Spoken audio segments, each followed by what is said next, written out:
నమస్తే, నేను మీ జనం టీవీ శంకర్. కేంద్రంలో అధికారంలో ఉన్నటువంటి బీజేపీ ప్రభుత్వానికి 32 కావాలి. ఏంటి ఆ 32 సంఖ్య ఏంటి అంటే ఇంకా 32 మంది ఎంపీల సంఖ్య కేంద్ర బీజేపీ ప్రభుత్వానికి అవసరం ఉన్నది. ఎందుకు? భారతదేశంలో అధికారంలో ఉంది బీజేపీ పార్టీ. 545 మందిలో ఎన్డీఏ కూటమి సగం కంటే పైగా సంపాదించుకొని కేంద్రంలో అధికారంలోకి వచ్చింది. అయినా ఇంకా 32 మంది ఎంపీల సంఖ్య ఏమవసరం ఉంది? 32 మంది ఎంపీల సపోర్టు ఎందుకు అవసరం ఉంది? ఒకసారి మనం చూద్దాం. భారతదేశంలో ఈ బీజేపీ పార్టీతో పోయినటువంటి ప్రాంతీయ పార్టీలన్నీ కూడా కనుమరుగవుతూ బలహీనపడుతూ బీజేపీ బలపడుతుంది. మనం చూస్తే మహారాష్ట్రలో శివసేన బీజేపీతో పోయినప్పుడు ఎలా ఉంది, బీజేపీతో పోనప్పుడు ఎలా ఉంది, రెండుగా చీలిపోయింది, ఇప్పుడు కనుమరుగవుతా ఉంది.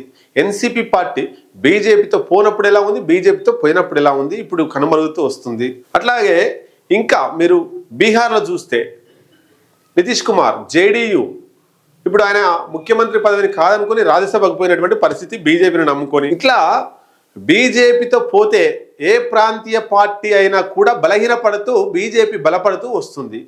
అయినా సరే బీజేపీ తన బలం పుంజుకోవడం కోసం ఇంకా అనేక పార్టీల ప్రాంతీయ పార్టీల మధ్య చిచ్చు పెడుతూ ఆ ప్రాంతీయ పార్టీలలో ఒక వర్గాన్ని తమ వైపు మలుచుకొని వెళ్తున్నారు. అయినా సరే ఇంకా 32 మంది ఎంపీల సంఖ్య అవసరం. దేనికోసం? అయితే ఇప్పుడు ఈ వర్షాకాల సమావేశాలు, లోక్సభ సమావేశాలు జరగబోతున్నాయి. దీంట్లో నరేంద్ర మోడీ అండ్ బీజేపీ 3 బిల్లులు పెట్టాలనుకుంటుంది. ఆల్రెడీ ఆ బిల్లులో ఒకటి పాస్ అయిపోయింది, అంటే ఇంకా 2 బిల్లులు ఉన్నాయి. ఎట్లాగైనా 2 బిల్లులను తీసుకురావాలంటే కేంద్రంలో బీజేపీకి ఎన్డీఏ ప్రభుత్వానికి ఇంకా 32 మంది ఎంపీల సంఖ్య అవసరం ఉన్నది. ఏంటి ఆ 3 బిల్లులు అంటే, మొదటిగా మనం చూస్తే డీలిమిటేషన్ బిల్లు, రెండవది మహిళా బిల్లు ఆల్రెడీ పాస్ అయిపోయింది, ప్రవేశపెట్టిర్రు. తర్వాత 1 ఓట్ 1 నేషన్, ఒక ఎన్నిక ఒకే దేశం అనేటువంటి బిల్లు తీసుకురావడానికి జమిలీ ఎన్నికల కోసం ప్రయత్నం చేస్తున్నారు. ఈ 2 బిల్లులు, మహిళా బిల్లు ఎట్లాగో పాస్ అయింది కాబట్టి ఈ 2 బిల్లులు, డీలిమిటేషన్ ఒకటి, 1 నేషన్ 1 ఓటు, ఒకే జాతి ఒకే ఓటు అనేటువంటిది, ఈ 2 బిల్లులు పాస్ కావాలంటే పార్లమెంటులో 543 ఎంపీలకు 1/3 అంటే 362 ఎంపీల సంఖ్య అవసరం ఉన్నది. ప్రస్తుతానికి బీజేపీ ప్లస్ ఎన్డీఏ అన్ని కలిపితే వాళ్ళకు ఉన్న సంఖ్యాబలం 330 ఎంపీల సంఖ్య ప్రస్తుతానికి ఎన్డీఏ బలం ఉంది. అంటే ఇంకా కరెక్ట్గా 32 మంది ఎంపీల సంఖ్య అవసరం. ఆ 32 మంది ఎంపీలు వస్తే ఈ 2 బిల్లులు పాస్ అవుతాయి. ఇప్పుడు పాస్ చేయకపోతే ఇక ఎప్పుడు చేయలేం. 400 ఎంపీలు గెలుస్తామని ధీమా వ్యక్తం చేసినటువంటి బీజేపీకి 300 కూడా దాటలేనటువంటి పరిస్థితి మనం చూసినాం. ఇప్పుడు కాకపోతే ఇక ఎప్పుడు లేదు. మోడీ చరిష్మా రోజు రోజుకు తగ్గుతుంది, బీజేపీ చరిష్మా రోజు రోజుకి తగ్గుతుంది. ఇప్పుడు కాకపోతే వచ్చే ఎన్నికల నాటికి నరేంద్ర మోడీ చరిష్మా తగ్గుతుంది, బీజేపీ అధికారంలోకి రాకపోవచ్చు. అప్పుడు ఈ 1 నేషన్ 1 ఓట్ అనేటువంటిది ప్రవేశపెట్టలేం, డీలిమిటేషన్ చేయలేం, బీజేపీకి అనుగుణంగా ఎంపీల సంఖ్య పెంచలేమనేటువంటిది బీజేపీకి అర్థమైపోయింది.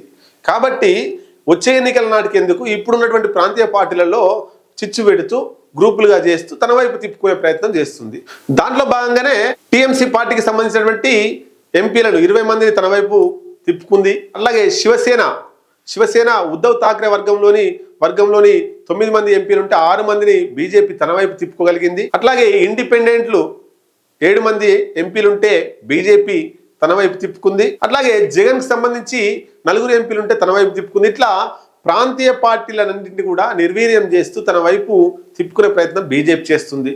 అయినా సరే ఇన్ని ఇటు జగన్ను భయపెట్టి, అటు శివసేనను భయపెట్టి, ఇటు టీఎంసీల వాళ్ళను భయపెట్టి, ఈడీ దాడులని, అట్లాగే సిబిఐ దాడులని అనేక రకాల ప్రయోగాలు చేసినా కూడా 362 ఉండాల్సినటువంటి సంఖ్య 330 ఉంది. అంటే 1/3 లోక్సభలో లేదు.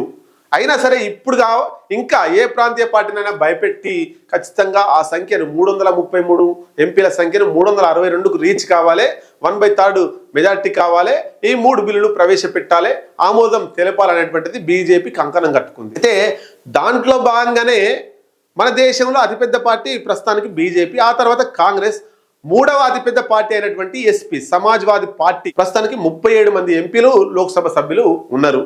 వాళ్ళలో చిచ్చుపెట్టి తన వైపు తిప్పుకోవడం కోసం బీజేపీ చేయలేని పని అంటూ ఏది లేదనేటువంటిది చర్చ నడుస్తుంది. అనేక ప్రయత్నాలు బీజేపీ చేస్తుంది సమాజ్వాదీ పార్టీని విచ్ఛిన్నం చేయడం కోసం.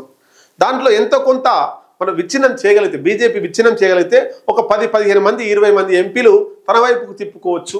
అంటే 32 మంది సంఖ్య కావాలి కాబట్టి ఒక 10-15 మందిని తిప్పుకోగలిగితే కొంత ఈజీ అవుతుంది. ఆ తర్వాత శరద్ పవార్, ఆయనకు 12 మంది ఎంపీలు ఉన్నారు, దాంట్లో ఇంకా కొంతమంది తిప్పుకునే ప్రయత్నం బీజేపీ చేస్తుంది. ఈ రెండు పార్టీలతో పాటు తమిళనాడులో మొన్నటిదాకా ఇండియా కూటమిలో ఉన్నటువంటి తమిళనాడు డిఎంకే కూటమి రాష్ట్రంలో అధికారం ఉండే స్టాలిన్ నేతృత్వంలో ముఖ్యమంత్రి. ఇప్పుడు అక్కడ కాంగ్రెస్ తీసుకున్నటువంటి నిర్ణయానికి వ్యతిరేకంగా డిఎంకే పార్టీ ఇండియా కూటమి నుండి వైదొలిగింది.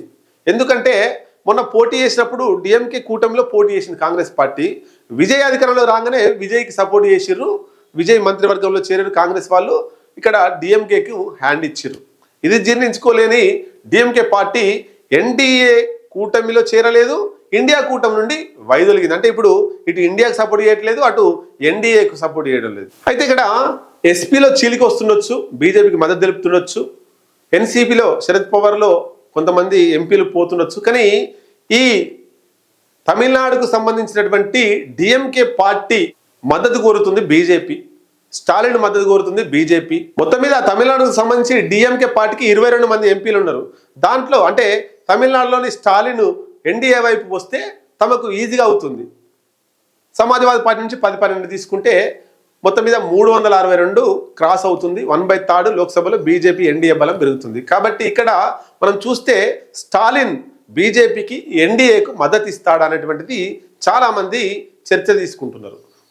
మన కోణంలో చూస్తే 100% డిఎంకే పార్టీకి సంబంధించినటువంటి స్టాలిన్ కావచ్చు, డిఎంకే పార్టీ కావచ్చు, ఖచ్చితంగా బీజేపీ వైపు ఎన్డీఏ వైపు పోవడానికి అవకాశాలు లేవు.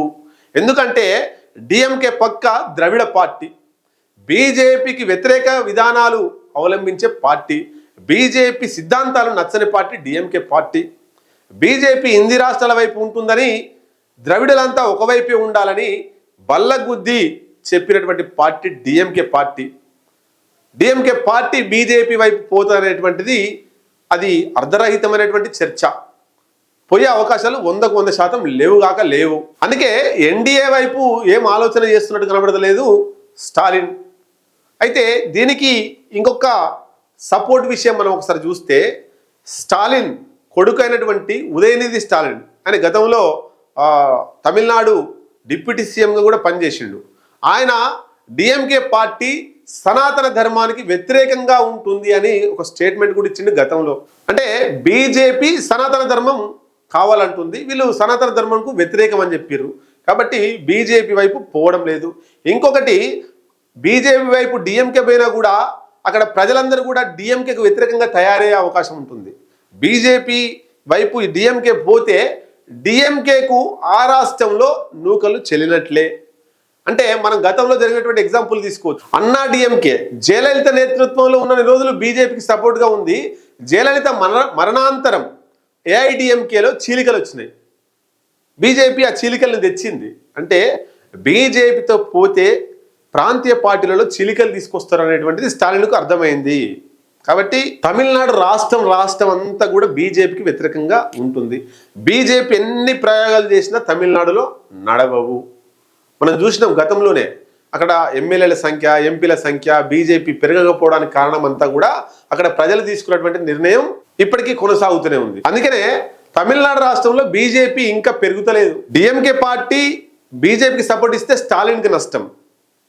అంటే ఇప్పుడు పూట గడుస్తుండొచ్చు, రాబోయే కాలంలో తన పార్టీ తను కనుమరుగవడం ఖాయం. బీజేపీకి వ్యతిరేకంగా నిలబడ్డది కాబట్టే స్టాలిన్కు అంత స్టెబిలిటీ ఉంది, స్టాలిన్ ముఖ్యమంత్రి కాగలిండు.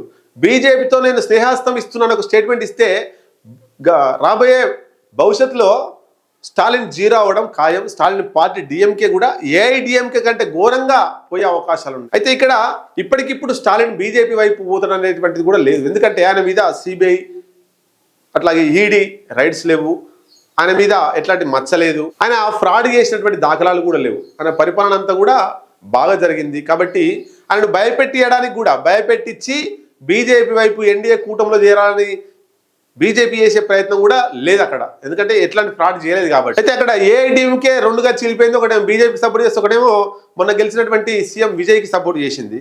సో డిఎంకే రెండుగా చీలడం స్టాలిన్కి ఇష్టం ఉండదు. బీజేపీ వైపు పోతే చీలికలు చేస్తుంది అనేటువంటిది స్టాలిన్కి తెలుసు. డిఎంకే బీజేపీ వైపు పోవడం వల్ల విచ్ఛిన్నం అవుతుంది అనేటువంటిది మాజీ సీఎం స్టాలిన్కు స్పష్టంగా అర్థమవుతుంది. అయితే డిఎంకే మద్దతు ఇవ్వకపోతే ఈ 3 బిల్లులు వర్షాకాల సమావేశాలలో అమలు కావు, అవి పాస్ కావు.